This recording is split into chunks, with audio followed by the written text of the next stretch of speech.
Good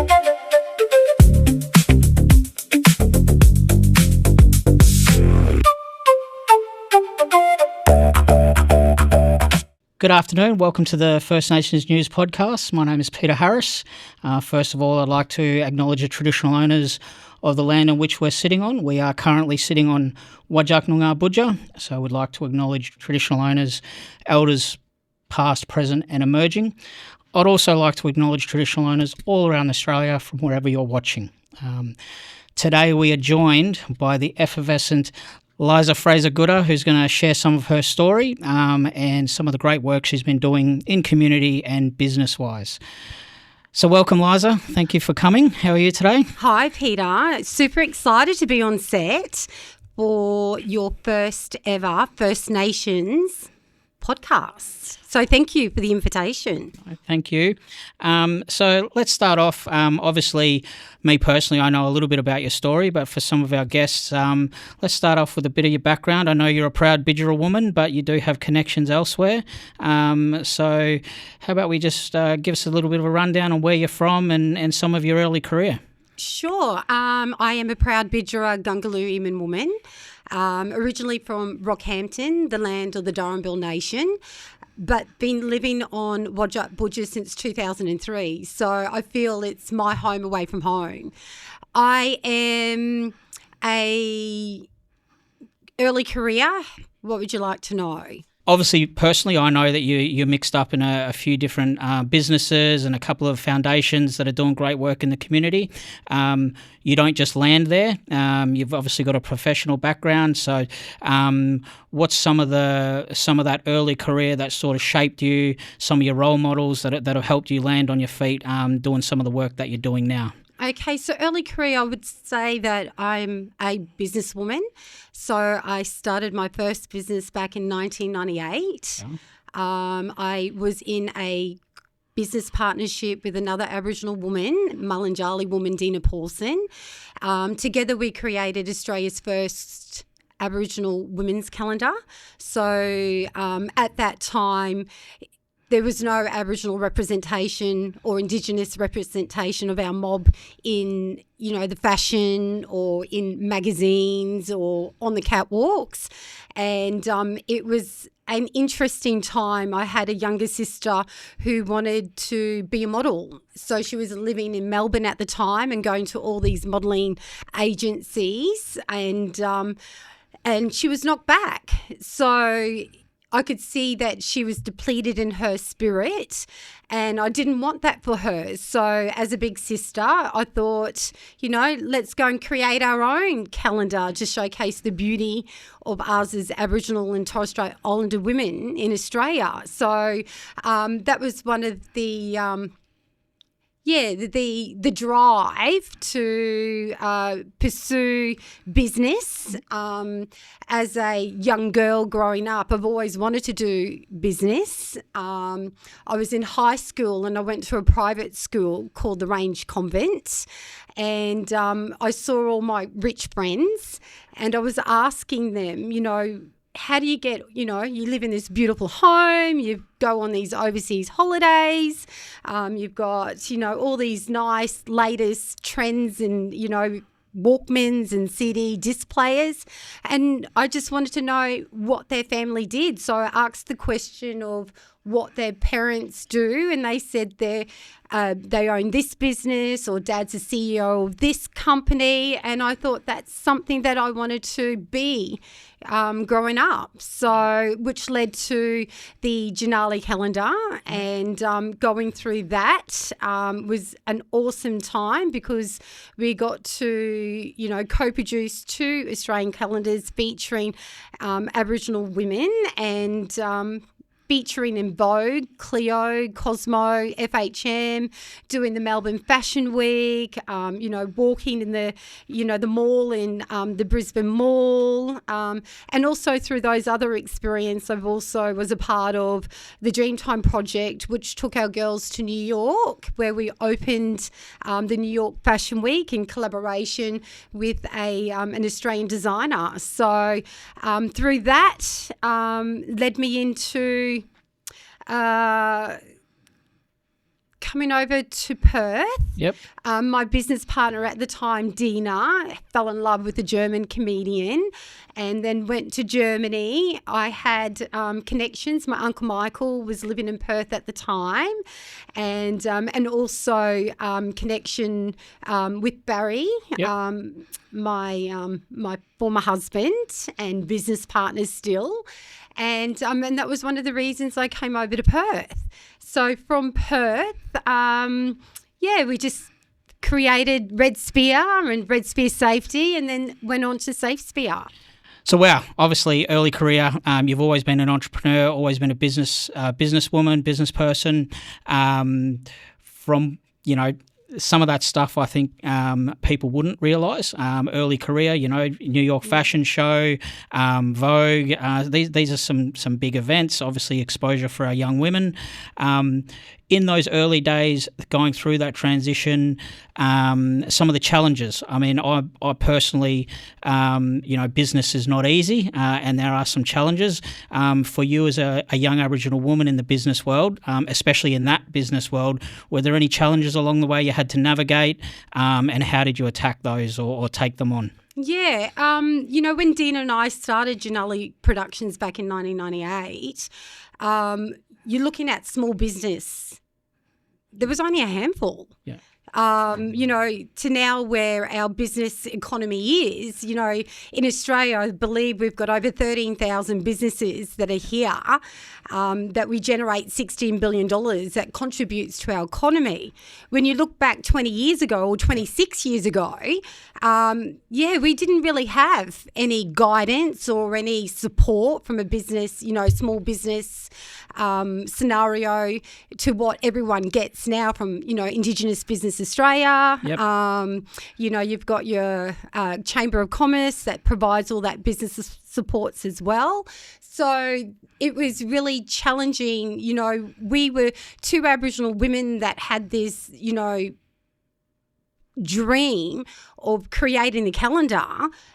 But at the same time, we didn't have that support in terms of showing us the way, or, how to do a business plan, or how to do a marketing plan, or, cash modelling, and, how to distribute our calendars. So it was really challenging, but as resilient as we are as First Nation women, we always found a way. And I think, one of the big challenges that we were faced against is, racism, discrimination, biases, perceptions and stereotyping. So we had to break that down as well, because Aboriginal models weren't accepted in the Australian fashion industry. We were considered ugly. So, to break down those stereotypes and to create a platform for us to be seen, to be heard and to be celebrated, it was a really challenging time. But, we had our support from our Aboriginal controlled, organisations, and they were there supporting us. And then eventually, we've got some money to I can go back and share a story. So we had the calendar produced. We had all the photo shoots done, but then we couldn't get any money to produce the calendars. So Dina and I were two Aboriginal women on the dole, going around making phone calls from telephone boxes, and then walking into Aboriginal organisations trying to get, use their printer or their computer. But to get these calendars produced, we went to every bank manager in probably Brisbane asking for, a $10,000 loan to get the calendars printed. So knock back. Then we found one guy and he said, look, I'm not going to give you a loan, but I'll give you a credit card for the value of $10,000. And sure enough, it was the knockbacks, then one way or another, it could, deter you from your drive or your dream to achieve your goal. But I think for us, the resilience who we are, we were just determined to get this calendar printed and get it out there to give all our Aboriginal young girls an opportunity to be seen and to present beautiful Aboriginal role models for our girls. Awesome. So you did touch on, that's early career. You've had that. You were going into a transition. You've made the decision, you're moving over to Perth. You've landed in WA, obviously on the other side of Australia. You've come from one sort of business operating environment. You've landed in Perth, and along the way you've kicked off SafeSpear. You've got Spear Foundation and Gelia. Talk us through how that came to be, because obviously when you look at Aboriginal business, the IPP over that period of time coming into where we're at now, there's been a lot of change, and there's been, I would say, a maturing of the Australian industry towards engaging Aboriginal businesses, engaging Aboriginal professionals. People like yourself were obviously there early on, so you've come through that transition, I feel, into current day. How did you go with SafeSpear, and what did SafeSpear lead on to? So SafeSpear is a company that Barry and I created, in 2008, I believe. And that company was all about promoting culture. Barry was an artist, so we were looking at ways of how we can, capitalise on his artwork. So producing T-shirts and putting it on, any various products. So it sort of came from that. But then at that time, we were experiencing and watching the mining boom here in WA, and we were just seeing all the celebrations and the success from, Aboriginal businesses getting really good contracts and delivering services to the market. So we were thinking, how can we enter that market? And because we knew quite quickly that T-shirts didn't make money, but it was great to promote, our culture and who we were. So we were thinking, how can we enter into the market? So there was many nights that Barry and I would set up, thinking and talking and strategizing, looking at all the other Aboriginal businesses that were currently in the market and what they were doing, because we didn't want to cannibalise the market, because most of the family here are Barry's mob. So it was about how can we bring something niche that was out of the box, that was different from stationery, pen and papers, or labour hire, or PPE. And then one night, Barry encountered a fatality. So he was working for a mining company as well, because on the side we had our business. And with that fatality, tragically, a young man was killed in a crusher, and that Barry was sort of traumatised by that. And then from that, the questions were, why wasn't he harnessed? Why wasn't he wearing, the required safety gear to protect him from that fall? So that's how SafeSpear Safety became about. Between Barry and then we were working with Many Rivers. So Many Rivers was a company that provided business support, and that's where we met our business partner, Francois Vipboy. So Francois helped us with the SafeSpear and the T-shirts. And the first time we ever met Francois, Barry said to him, we're going to be business partners. We're going to be doing, we're going to be working together and whatnot. But Francois turned around and he said, well, T-shirts don't cut it for me. So when we came up with the idea for the lifting and rigging and height safety component of SafeSpear Safety, and that's how the collaboration came about, by looking at the market and seeing, what other Aboriginal businesses were out there. We came into the market by being, Australia's first Aboriginal lifting and rigging business. So over the years, we worked really, really hard. We were walking and pounding the terrace, St. George's Terrace, where all the big shiny buildings are, where all the big boys are. So, many, many conversations, many, many coffees, talking to procurement, meeting, the Aboriginal Affairs team, talking to everyone that we could possibly do. And we could talk to the cows come home, because we had this dream. We were quite tenacious, and we had this drive of making this business successful. But when we did enter the market, it came out the fall of when the mining business had a turnaround. So we had our first business plan, and our first meeting was with Heath Nelson from FMG. Yep. So so what we went out with was with these big capital height safety equipment, and Keith just looked at us and said, "Yeah, it's not going to happen in this market." So that's when we returned the drive of where we're driving the business to lifting and rigging. Yeah. So 6 years on, and then we went into a joint venture with Starn Group, and that's when we created SafeSpear. Yep.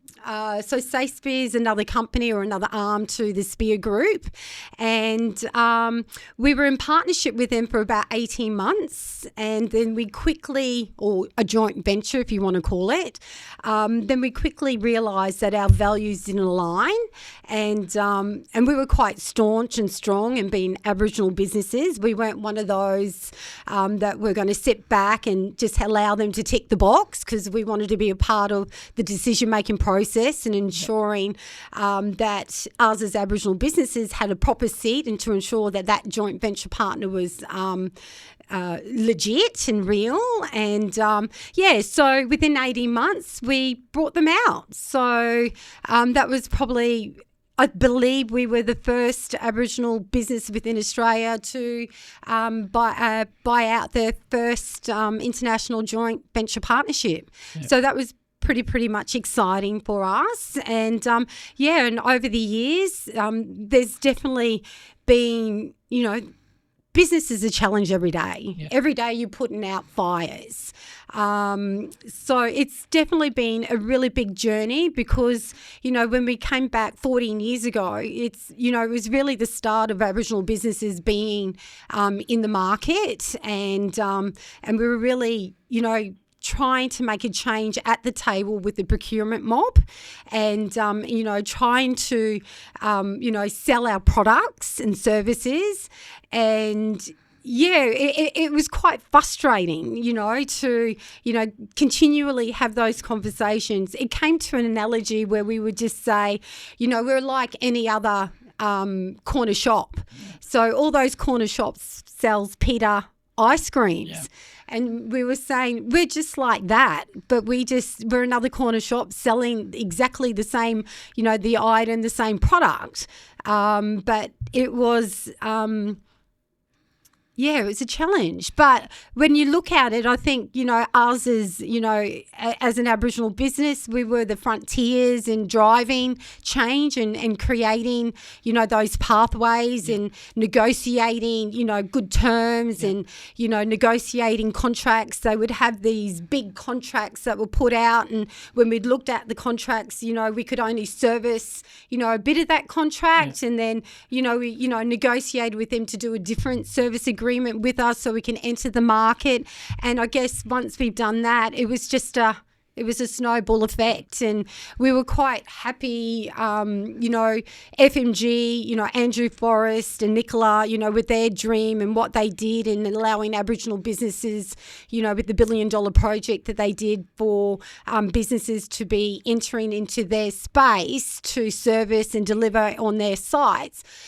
They gave us our first contract. So we were pretty happy with getting that and servicing that. It was 250 items that we were allowed to, send to site. And that contract now, I think we've been delivering for about 8 years, and now that's gone to over 3,000 items, and also expanded to doing services, all the quarterly inspection services, height safety installations, fabrication, load testing, non-destructive testing. So, and I think from that platform, the journey's just increased and gotten better for us as Aboriginal businesses. Yeah. A few things that I've just picked up on there, because obviously we've got, yourself and Uncle Barry, or what I would consider one of our more prominent Aboriginal businesses, not just here in WA, but Australia-wide. You've branched out, and you've got a footprint on the East Coast and further afield. So for other Aboriginal businesses, a few of the themes that I picked up, you were a first mover in your space as an Aboriginal business with the services that you're providing. You sort of studied the market to identify gaps in the market and how to approach that. You were agile. Obviously, business is not easy. Anyone that's in business can attest to that. You've had to navigate a changing business world. The industry that you're playing in or that you're servicing obviously is cyclical. So you've mentioned, a couple of the businesses that you mentioned, they're obviously big players in the resource sector, so you need that support. So it's about identifying, being resilient enough to keep knocking on the doors until you get that opportunity, and then servicing the opportunity, right, and retaining it. With the you did mention, and I was aware when you did buy out your previous JV partner, because as an Aboriginal business person myself at the time, it was really exciting to see, right? Because I do remember it, that they were quite a big partner, a global partner. Going through that process, and now with some of the current topics out in the Aboriginal business world and just in the business world in general, how challenging was that to also maintain, because we know what the potential for JVs and partnerships, unincorporated JVs and all that sort of thing.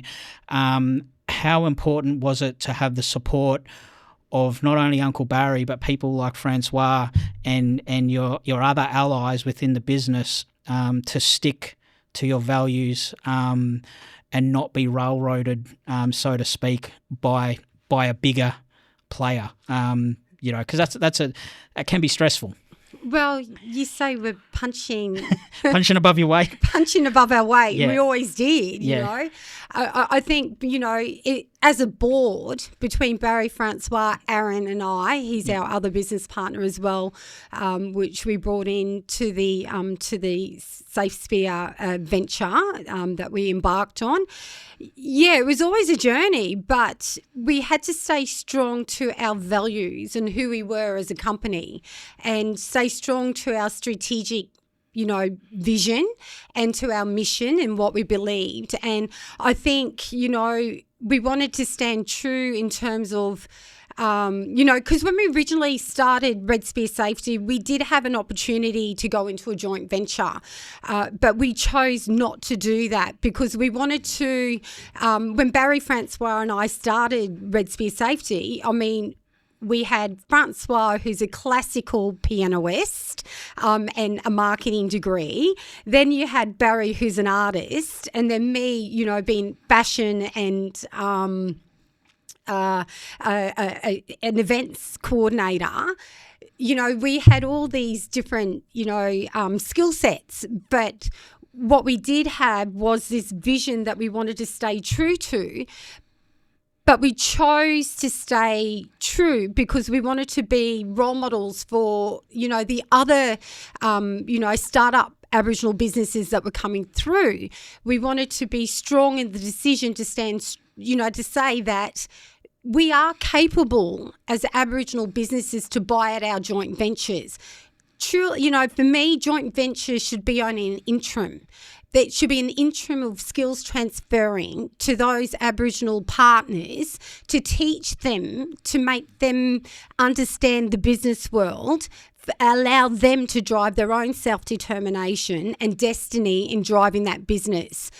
So we wanted to be the forefront in showing that we were capable, because when we look at that journey back then, us as Aboriginal people, we were put in a box and we were suppressed.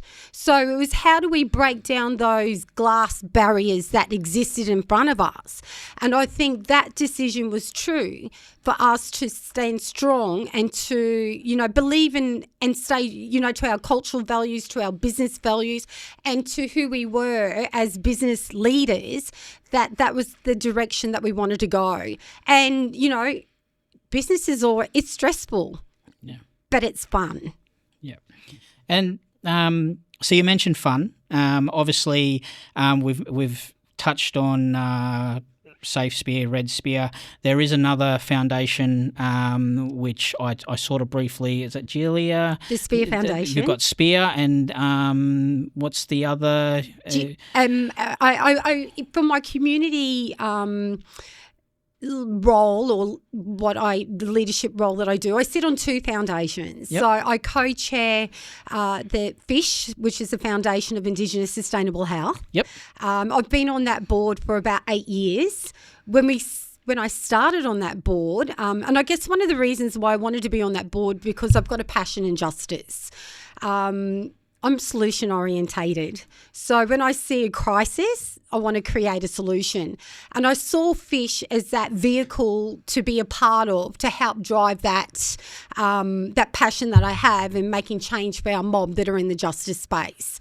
So FISH, when I started, Mark Anderson headhunted me for that role.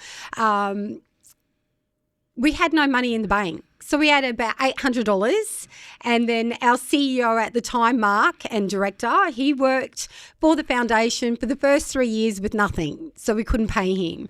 But that was the drive as a board of building that foundation and driving the mission and our strategic plan where we wanted to drive to. And today, proudly, we're a multi-million-dollar foundation.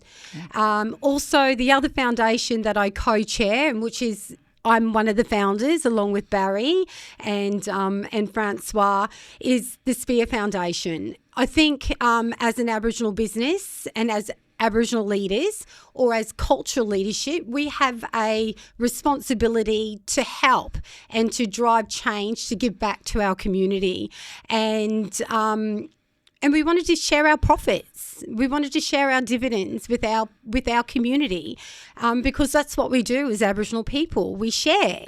And so that's where the Spear Foundation came about. So I now sit as a director on the Spear Group company. I go to director board meetings, which my directors have allowed me to walk fully and solely into our foundation with our general manager to drive change for our community. So we have 3 really beautiful community impact programs.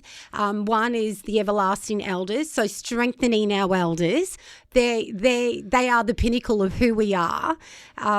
So it was about how can we share a space or create a culturally safe space that they can come in and, sit, yarn, enjoy themselves and rekindle relationships and connections, but also share a collaboration and a connection to our youth as well. So we also work with our local, high schools to bring those youth in to share that connection with our elders. So that's a really special program that we do. To date, we've probably got over 160 Aboriginal elders on our database, and we average anywhere between 30 to 50 elders at an event that we hold. 8 events every year, ranging from boot scooting to pamper days to art workshops to on-country experiences to Christmas, having Christmas events. So the elders, it's something that they can look forward to, every 6 weeks that they've got an event to come to and just come and enjoy themselves. We also have the Smiling Child. When you look at the current state of our economy, it's not really good. There's people out there that are struggling, and with the Smiling Child, we support those schools that are just above the poverty line, and we help primary school kids go to, get their stationery, get their uniforms, go to camps, or, we just don't want those kids that don't have it to miss out.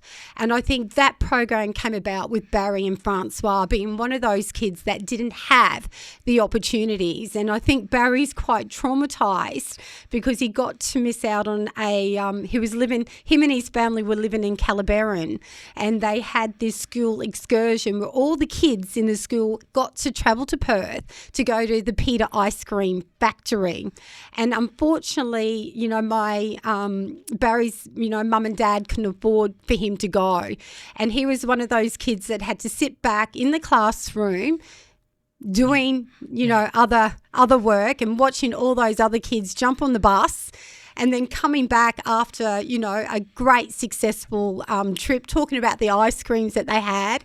So as a kid, that's quite traumatising. So we wanted to ensure with the Smiling Child program that every kid, regardless of, what nationality, because poverty is not racist, had an opportunity to go to school and be a part of that culture and be a part of what every other kid has.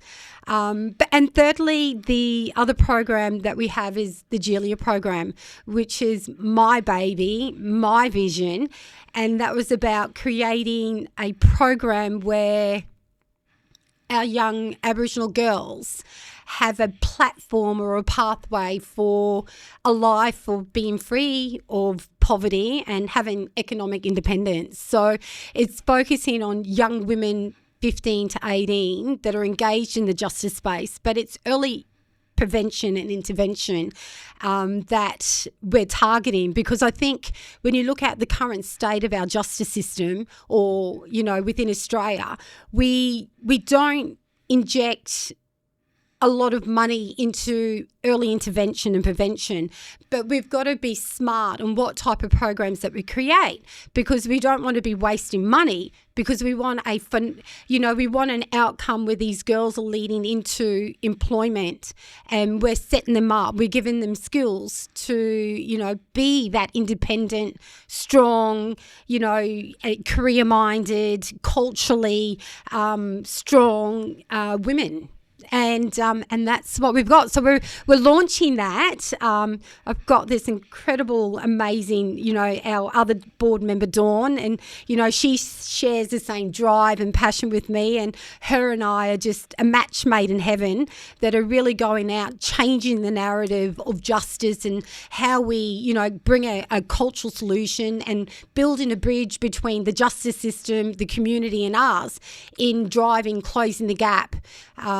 And taking down just making something tangible, creating hope, and, showing our girls that there is something, more than, being a life on welfare or having babies and, being in a relationship from domestic violence or being homeless. We want to show these girls, these, young ladies that, plant the seed that they can be more. And with Gelia and the village that we created, we're going to wrap around them, and we're going to show them that, that destiny, and that, the dreams that they have, that their dreams are achievable. Because I had a dream. I wanted to be a businesswoman. And, at that time, Aboriginal kids couldn't even finish school. But that was something that I wanted to, break those statistics and go forward and being a role model and being proud of who we are and not being, stereotyped and having all that negativity and racism that's faced. But we are, we come from, walking on the shoulders of giants, of ancestors that have worked before us, that we can, have this pathway of being poverty free. Very busy. There's some really amazing stuff there. I was aware of, obviously I know about the Everlasting, the Elders group, and I know a fair few of the old girls that go along, and they talk, they always talk very highly, and they look good with when they're doing their makeup and they're being pampered and all that sort of stuff. And I think sometimes along the way, it's easy to forget how important it is to put back into the community. And so to hear some of the work that you're doing, it's really refreshing. And, before we start to wind it down, you touched on earlier, so you've sort of come full cycle through the last 20 odd years of Aboriginal business. You did touch on some stuff early on from a global perspective. Obviously, the businesses that you're in now are quite prominent. Has there, going to the next level, or have you had exposure? Is there expansion, or working with DFAT and some of the government organisations around Indigenous trade globally? Is there anything like that on the plans for you guys? What does that look like?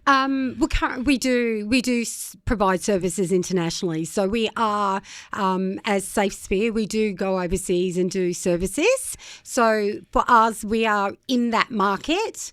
Obviously, I've just come back from a trip with India. So it's happening. It's happening. It's but happening. I went, oh God, I've got a mind blank. But so we went to India last year, and I was in a group of 8 other Aboriginal businesses, and we went over to India, which is now becoming the new China. And checking out all the services and how we can be a part of the international trade. So I think for us as Aboriginal businesses, we are in time now for us to start looking from an international outlook and start having, the drive to export and also import as well. So there is a market, and we have to go out there and try to make a case for it. Make a case. No, look, I sort of there are a few businesses here or in Perth and Australia wide that are really starting to tap into the global market, and I think the reason I ask that is for some of our Aboriginal businesses and Aboriginal professionals that are starting to kick off. Some of that stuff you don't think is achievable, right? So when you're starting off your business, when you were putting together your calendar, you would never have thought probably 20 years later you'd have 2 or 3 foundations. You'd be doing community stuff. You're a first mover with safety in an area that Aboriginal businesses weren't historically playing in, and then all of a sudden, you're doing trips with internationally. So it's sort of it's a big full circle, really, and. It's a proud moment. Yeah. I mean, I was this young Aboriginal girl, having this dream of being a businesswoman, and and to come here and actually say every day I wake up, I live my dream. Yeah. Should be very proud. Thank you. Next steps. Obviously, you're very busy. You've got a few ventures that you mentioned that are, Gelia, and you're wrapped up in the foundations with community. Mm-hmm. Next 5 years, what's that look like for Retiring. The group? Retiring, yes. No. Next 5 years, I think, obviously we're just, expanding SafeSpear. We've re-looked at our strategy. We've reshaped, redesigned our business services. So just really continually to build that on a national platform and looking at more international services. From a Spear Foundation with Gelia, it's looking at building a social, economically enterprise to drive a long-term sustainability where we're not relying on government funding or, grants or anything like that. So definitely my next 5 years is focusing on building Gelia and building that to a national platform, not only having, Gelia in Perth. I would love to see it expand to Northern Territory and Queensland within the next 5 years, but then driving and building a social enterprise that brings in, multi-million dollars, building, really good, strong partnerships with global brands to allow that space for us to, generate that funding to ensure that our girls that are engaged in the justice space have an outlet to change their direction in life and to change their lives. So doing that, but definitely probably sitting on a few more boards. But yeah, sharing my experiences. I'd love to go around and work in community organisations, community groups, sharing, women's group, helping them build businesses, from a community social enterprise space as well. So, yeah, I think, I've walked in both worlds as a cultural woman, as a woman in the corporate world. And I think that I was put on this, planet to learn, but then to, as an Aboriginal leader or culture leader, we've got to go back and give back to our community and strengthen and create, a strong community, strong people, which creates strong culture, which, helps drive the crises that we face currently within our economy and within our communities. And finally, any words of advice for any of our Aboriginal entrepreneurs, business people, our young women that are listening, from your perspective as someone that's been walking the journey, for 20 plus years? I always go by this quote: if it is to be, it's up to me. So anything with your goals and your dreams, it's up to you to chase and follow those dreams. Can't rely on anyone else. So it's up to you. If it is to be, it's up to me. Perfect.